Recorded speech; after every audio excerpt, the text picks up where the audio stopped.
स्थानीय राजकमल चौक परिसरात लड्डा मॉल समोर 31 ऑगस्टच्या रात्री भीषण अपघात झाला। या अपघातात एकाचा मृत्यू झाला असून 5 गंभीर जखमी झाले आहेत। हा अपघात लड्डा मॉलच्या ठीक समोर फ्लायओव्हरच्या पिलरला वेगाने येत असलेल्या कारने धडक मारल्याने झाला। कारचा वेग जास्त असल्याने या अपघातात कार पूर्णपणे चकनाचूर झाली। यावेळी शाहू राजू भोसले वय 45 वर्ष असून मूळतः मुंबईचा निवासी होता। याचा अपघातात मृत्यू झाला आहे, तर गंभीर झालेले 5 व्यक्ती हे सातारा मल्हारपेठचे रहिवासी असल्याचे सांगितले जात आहे। हे सर्व रुद्र मीडिया सर्व्हिसेसचे कर्मचारी असल्याची माहिती मिळाली आहे। माहितीनुसार रुद्र मीडिया सर्व्हिसेस मध्ये काम करणारे हे सर्व आमदार रवी राणाद्वारा निवडणुकीचा सर्व्हे करण्याकरिता आले होते। त्यांच्या घुमण्या फिरण्याकरिता वाहन देखील उपलब्ध केले गेले होते, परंतु या वाहनाच्या वेगाने रुद्र मीडियाच्या कर्मचाऱ्यांचा जीव घेतला व 5 गंभीर जखमी झाले आहे। या अपघाताची माहिती मिळताच पोलीस घटनास्थळी दाखल झाली होती। अपघातातील जखमींना उपचाराकरिता जिल्हा सामान्य रुग्णालयात दाखल करण्यात आले होते। यामधील दोघे गंभीर जखमी झाल्याने रेडियन्स हॉस्पिटलमध्ये त्यांना दाखल करण्यात आले आहे, जिथे न्यूरोसर्जन डॉक्टर आनंद काकानी यांच्याद्वारा उपचार सुरू आहे। नगरसेवक दिनेश बुब यांनी फोन करून संबंधित व्यक्तीवर कारवाई न करण्यासाठी धमकाविल्याची तक्रार फ्रेझरपुरा ठाण्याचे पोलीस उपनिरीक्षक राजेंद्र लेवटकर यांनी फ्रेझरपुरा ठाण्यात 29 ऑगस्ट रोजी नोंदविली। या प्रकरणात दिनेश बुब यांच्या विरुद्ध भादवी कलम 186 व 507 अन्वये गुन्हा दाखल केला आहे। सदर घटनेत PSI राजेंद्र लेवटकर हे एका फसवणूक प्रकरणाचा तपास करीत आहे। या संबंधी 19 ऑगस्ट रोजी दुपारच्या सुमारास लेवटकर यांच्या मोबाईलवर नगरसेवक दिनेश बुब यांनी कॉल केला। या प्रकरणात अजय हेडा यांना ठाण्यात बोलवू नका व कुठलीही कार्यवाही करू नका अशी धमकी PSI लेवटकर यांनी स्टेशन डायरीवर नोंदविली आहे। याशिवाय त्यांनी दिनेश बुब यांच्या विरुद्ध फ्रेझरपुरा ठाण्यात तक्रार नोंदविली आहे। यामध्ये दिनेश बुब यांनी धमकी व सरकारी कामात व्यत्यय आणण्याचा आरोप लेवटकर यांनी केला। राजेंद्र लेवटकर यांच्या तक्रारीवरून फ्रेझरपुरा पोलिसांनी गुन्हा नोंदविला असून पुढील चौकशीला प्रारंभ केला आहे। सदर घटनेबाबत नगरसेवक दिनेश बुब यांनी व्हीसी न्यूजशी बोलताना सांगितले की मी एक जनप्रतिनिधी असून नागरिकांचे म्हणणे ऐकणे माझे कर्तव्य आहे। जर एखादा व्यक्ती माझ्याजवळ समस्या घेऊन येत असेल आणि या समस्येबाबत संबंधित अधिकाऱ्याला त्याच्या कामाच्या पद्धतीवर विचारणा करणे म्हणजे धमकी देणे असे वाटत असेल तर ही धमकी दिल्याचे मी मान्य करतो। व्हीसी न्यूजशी बोलताना पुढे काय म्हणाले ते ऐका। कोई व्यक्ति आके बोलता है कि मेरे साथ में भाई ऐसा ऐसा है, मेरे को इसका बुलावा आया, कुछ आया, तो पुलिस को जहाँ पे रिलेशन है, जहाँ संबंध है, राजू लेवटकर हमारे 25 साल पुराने मित्र हैं। उन्हें मित्रत्व की भावना से इतना बोला कि राजू भाई ये हमारे परिचित हैं, गरीब लोग हैं, इनका बारे में जो भी शिकायत आई होंगी उसकी सफल चौकसी करो और उसके बाद में किसी निष्कर्ष पे पहुंचना।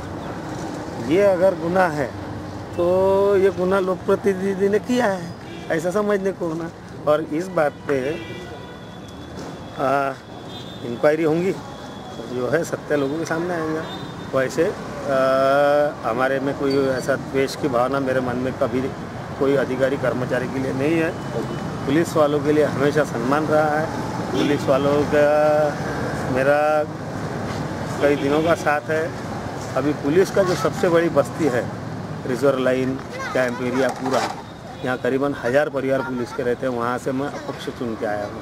तो सबसे स्नेह के संबंध है, इसलिए ऐसी कोई बात नहीं है। और ये 32 साल के राजकीय प्रवास में एक आध 2 एक्सीडेंट होते रहते हैं। हो सकता है राजू बाबू उस दिन कुछ घरगुती झगड़ा वगड़ा करके आए होंगे, तो रिपोर्ट डाल दी होगी उन्होंने, कोई खास बात नहीं। बुलढाणा येथील चांडक लेआउटमधील स्वतःच्या राहत्या घरी 26 वर्ष विवाहितेचा धारदार शस्त्राने हत्या केल्याची घटना उघडकीस आली आहे। डोक्याला जबर मारहाण करून ही हत्या केल्याचे समोर आले आहे। या प्रकरणी पोलिसांनी विवाहितेचा पती राहुल कांबळे व सासरा शंकर कांबळे यांना ताब्यात घेतले असून विवाहितेची हत्या करण्यामागचा तपास करीत आहे। चांडक लेआउटमध्ये 26 वर्ष वैशाली राहुल कांबळे आपल्या परिवार, ज्यामध्ये पती राहुल कांबळे, 8 वर्षीय मुलगा तन्मय, सासरा शंकर कांबळे, सासू मंदा शंकर कांबळे, देर सचिन कांबळे, नितीन कांबळे, जाऊ शीतल सचिन कांबळे यांच्यासह राहत होती। विवाहिता वैशालीला पतीकडून गेल्या 9 वर्षांपासून व्यसनाधीनतेमुळे सतत त्रास होता। दारू पिण्यासाठी वैशाली व राहुलमध्ये पैशांसाठी नेहमी भांडण व्हायची। ही गोष्ट वैशाली आपल्या माहेरच्यांना सांगायची। पैशासाठी वैशाली खासगी जॉब देखील करायची। याच कारणावरून मागील 2 महिन्या अगोदर वैशाली आपल्या माहेरी पळसखेड भट्ट येथे राहायला गेली होती। मात्र आईवडिलांनी त्याला समजावून आपल्या सासरी परत पाठवले। या दरम्यान वैशालीने आईला आपल्या जीवाचा काही बरं वाईट होऊ शकतेही अशी भीती व्यक्त केली होती। दरम्यान गुरुवारी 30 ऑगस्ट रोजी रात्री 10 ते 11 वाजता दरम्यान वैशालीचा आपल्या राहत्या घरी चांडक लेआउटमध्ये धारदार शस्त्राने हत्या करण्यात आली। या घटनेची माहिती वैशालीच्या आईवडिलाला माहीत पडल्यास त्यांनी पळसखेड भट्ट येथून बुलढाणा गाठले। तोपर्यंत वैशालीच्या मृतदेहाला सासऱ्यांकडच्या मंडळींनी मृत अवस्थेत रुग्णालयात आणले होते। वैशालीचा मृतदेह तपासादरम्यान असे समोर आले आहे की तिच्या डोक्यामध्ये जबर मारहाण केली आहे, सोबतच तिला धारदार शस्त्राने मारलेले आहे व तिच्या तोंडातील खालचे पूर्ण दात पडले आहे। वैशालीला संपूर्ण परिवाराने मारल्याचे आरोपही वैशालीची आई निर्मला निकाडजे यांनी केली आहे। या प्रकरणी बुलढाणा शहर पोलिसांनी गुन्हा दाखल करण्याची प्रक्रिया सुरू केली असून पुढील तपास बुलढाणा पोलीस करीत आहेत। महेंद्र मिश्रा, व्हीसीएन न्यूज, बुलढाणा। नागपूर रेल्वे बोर्डाचे railway divisional manager Somesh Kumar यांचे विशेष ट्रेनने संपूर्ण ताफ्यासह गुरुवारी सकाळी 11:40 चांदूर रेल्वे स्टेशनवर आगमन झाले। सुरुवातीला स्टेशन प्रबंधक मुदलियार व स्टेशन प्रबंधक देवेश बाजपेयी यांनी त्यांचे चांदूर रेल्वे स्टेशनवर स्वागत केले। यानंतर डीआरएम सोमेश कुमार तथा 40 ते 50 अधिकारी कर्मचाऱ्यांच्या टीमने संपूर्ण चांदूर रेल्वे स्टेशनची पाहणी करून समस्या जाणून घेतल्या। यानंतर चांदूर रेल्वे येथील रेल रोको कृती समितीतर्फे डीआरएम सोमेश कुमार, एडीआरएम कोठारी, वरिष्ठ डीसीएम मिश्रा, वरिष्ठ डीओएम राणे यांचा जबलपूर व इंटरसिटी एक्सप्रेसला थांबा मिळवून दिल्याबद्दल हार घालून सत्कार करण्यात आला व त्यानंतर पेढे सुद्धा वाटण्यात आले। चांदूर रेल्वे स्टेशनवर डीआरएम साहेबाचा दौरा जसा माहीत पडला त्याच माहितीनुसार आम्ही सर्व चांदूर रेल्वे येथील नागरिक, रेल रोको कृती समितीचे सदस्य आम्ही सगळे इथे त्यांचं स्वागत करण्यासाठी पोहोचलो। कारण की जे 2 गाड्या आपल्याला थांबा भेटला त्यामध्ये डीआरएम साहेब, त्यांचा कर्मचारी यांचा खूप मोठा मोलाचा वाटा आहे, म्हणून त्यांचं स्वागत आणि चांदूर रेल्वेवासियांतर्फे त्यांचे आभार मानणे हे गरजेचे वाटले।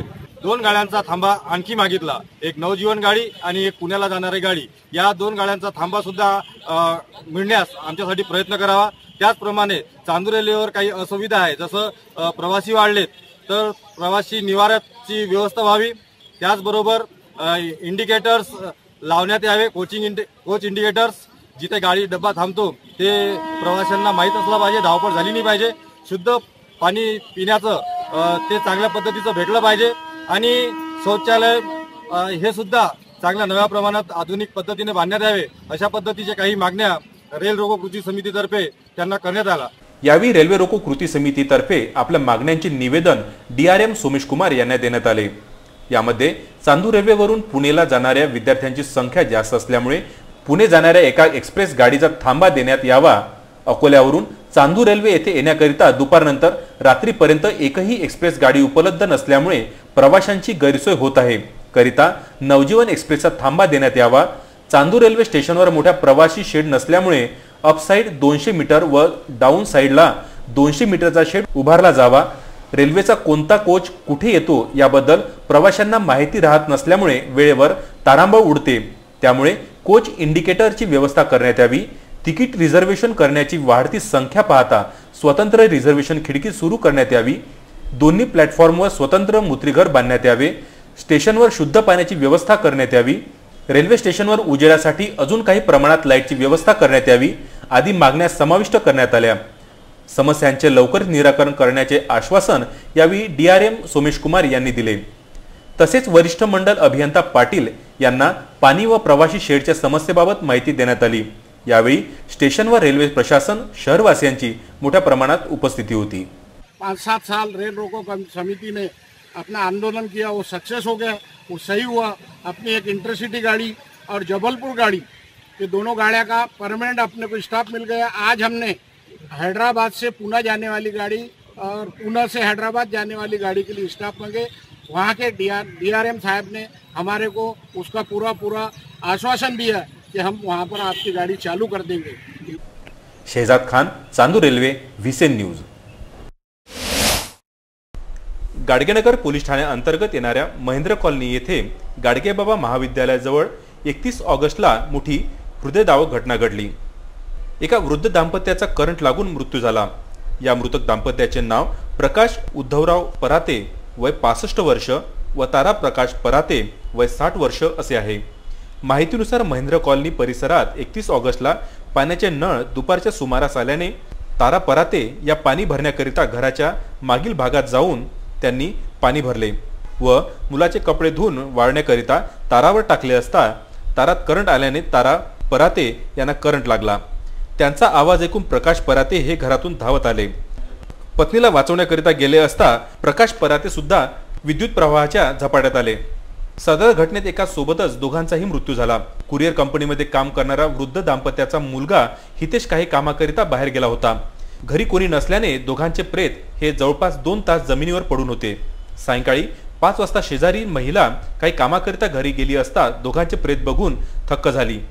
या घटनेची माहिती सर्वत्र पसरल्याने परातेच्या घराजवळ लोकांनी गर्दी केली। या घटनेबाबत पोलिसांना कळविण्यात आले असता गाडगेनगर पोलीस ठाण्याचे PSI बालाजी पुंड हे घटनास्थळी दाखल झाले व दोघांचे मृतदेह शवविच्छेदनाकरिता जिल्हा सामान्य रुग्णालयात पाठविण्यात आले होते। श्रीकृष्ण जन्माष्टमी महोत्सव दरवर्षीप्रमाणे यावर्षी सुद्धा मोठ्या उत्साहात इस्कॉन तर्फे साजरा करण्यात येत आहे। सरस्वती कॉलनी राठीनगर स्थित इस्कॉन तर्फे जन्माष्टमीच्या या पावन पर्वावर 3 सप्टेंबरला जन्माष्टमी महोत्सव व 4 सप्टेंबरला श्रील प्रभुपाद व्यासपूजा महोत्सवाचे आयोजन करण्यात आले आहे।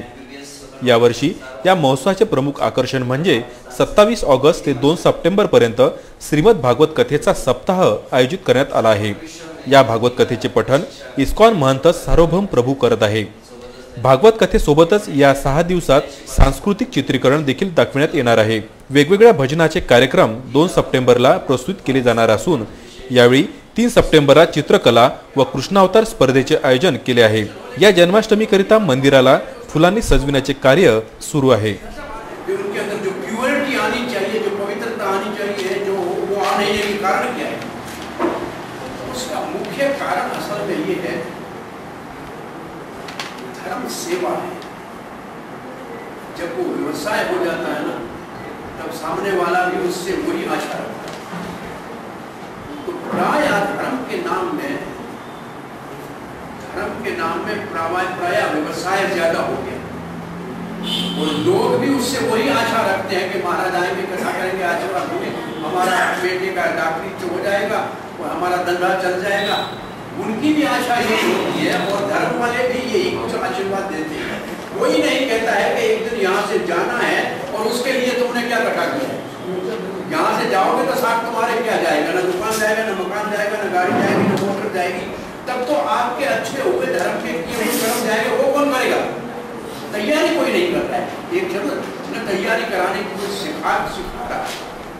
कृष्ण जन्माष्टमी महोत्सवाचा शुभारंभ 3 सप्टेंबरला सकाळी 4:30 करण्यात येणार। यावेळी विश्वशांतीकरिता अखंड हरिनाम संकीर्तनाचे आयोजन केले गेले आहे। भक्त प्रल्हाद शाळेचे विद्यार्थी नृत्य नाटिका व अन्य कलाकृती यावेळी प्रस्तुत करणार।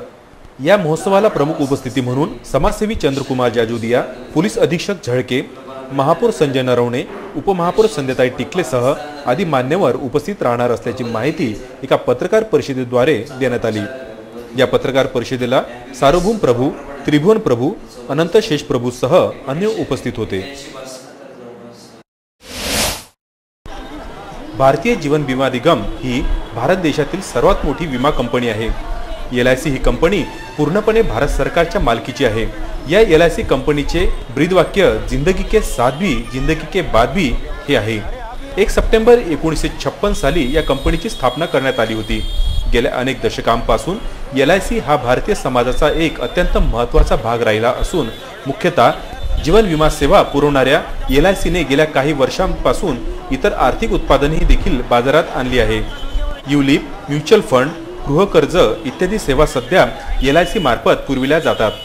या LICचा 1 सप्टेंबरला 62वा वर्धापन दिन असल्याने अमरावती शहरात सर्व एजंटनी मिळून हा वर्धापन दिन साजरा केला। यावेळी LICचे गाडगेनगर ब्रांच मॅनेजर देशपांडे, सर्व विमा प्रतिनिधी उपस्थित होता।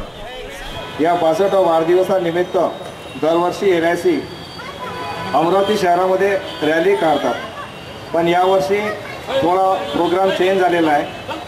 आम्ही यावर्षी रॅली काढलेली नाही आहे। LICच्या या माध्यमातून LICच्या वाढदिवसानिमित्त, LICच्या वर्धापनानिमित्त आम्ही गाडगेनगर ब्रँच 2 इथे सर्व उपस्थित झालेलो आहे। इथे ब्रँच मॅनेजर आहे, डेव्हलपमेंट ऑफिसर आहे, विकास अधिकारी आहे, सर्व एजंट बंधू आहे। हे सर्व एजंट मिळून आणि इथे सर्व जे पॉलिसी होल्डर येतात त्यांना आम्ही आमच्या LICकडून हार्दिक शुभेच्छा देत आहे। आणि हा वर्धापन दिन आम्ही दरवर्षी अशाच प्रकारे साजरा करू हीच आमची विनंती आहे। संत श्री भगवान बाबांचा 122वा पहिला भव्य जयंती सोहळा किनवट येथे पार पडला। या औचित्यावर हरिभक्त पारायण नारायण महाराज माधापूरकर यांच्या कीर्तनाने सोहळ्याची सांगता झाली।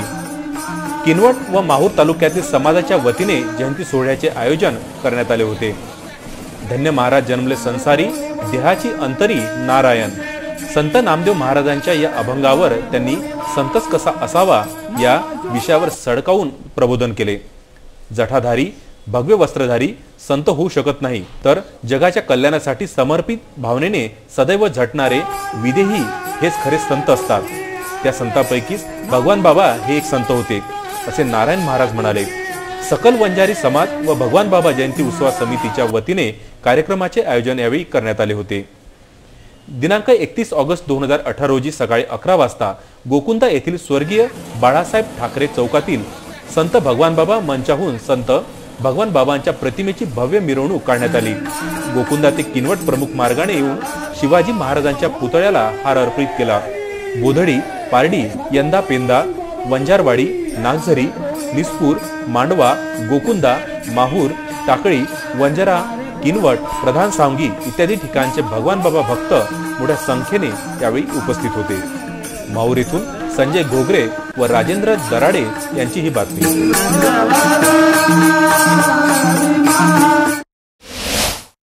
शासनाने येत्या निवडणुका सुसज्जपणे पार पडता याव्यात यासाठी मतदान यज्ञाने पुनर्निरीक्षण कार्यक्रमही हाती घेतले असून या कामांसाठी शिक्षकांचा सहभाग करून घेतला आहे। शिक्षकेतर कामाने शिक्षकांमध्ये मोठा असंतोष आहे। प्रथम सत्र परीक्षेचा निकाल, मूल्यमापन परीक्षा, पेपर तपासणी, ऑनलाईन गुणदान व अध्यापनाचे कामकाज या शालेय कामकाजाची जबाबदारी पेलवण्याबरोबर ऑनलाईन पोर्टलवर माहिती भरण्यासारखी कामे शिक्षकांकडे असताना आता पुन्हा BLOची कामेही थोपवण्यात आल्याने शिक्षकांवर अन्याय केला जात असल्याची भावना व्यक्त केली जात आहे। तर विद्यार्थ्यांचे शैक्षणिक नुकसानही होत आहे। या बाबी विचारात घेत BLOची कामे शिक्षकांकडून काढून घ्यावी अशी मागणी महाराष्ट्र राज्य कॉस्ट्राईट शिक्षण संघटना व नगर परिषद शिक्षण संघटना यांनी शुक्रवारी शेगाव तहसीलदारांना दिलेल्या निवेदनाद्वारे केली आहे। शासनाच्या विविध पत्रान्वये BLOचे काम शिक्षकांना देण्यात येऊ नये असे आदेश असताना सुद्धा आपल्या तहसीलमध्ये काही 45 लोकांचे BLOचे आदेश प्राप्त झाले असून परंतु विद्यार्थ्यांच्या शैक्षणिक हिताचा निर्णय घेता आम्ही हे BLOचे काम करण्यास या ठिकाणी शिक्षकांना वगळण्यात यावं अशा प्रकारची या ठिकाणी भूमिका घेतलेली आहे आणि त्यानुसार आम्ही त्या तहसीलदारांना निवेदन सुद्धा दिलेलं आहे। तुमच्या मागणीची दखल झाली नाही तुम्ही काय तुमचा निर्णय काय? आमचा कामावर बहिष्कार राहील। तर ही कामे तात्काळ काढून न घेतल्यास या कामकाजावर बहिष्कार टाकून आंदोलनाचे हत्यार उपसण्यात येईल असा इशारा संघटनेकडून देण्यात आला आहे। खामगाव येथून फारुख सर यांचा हा वृत्तांत।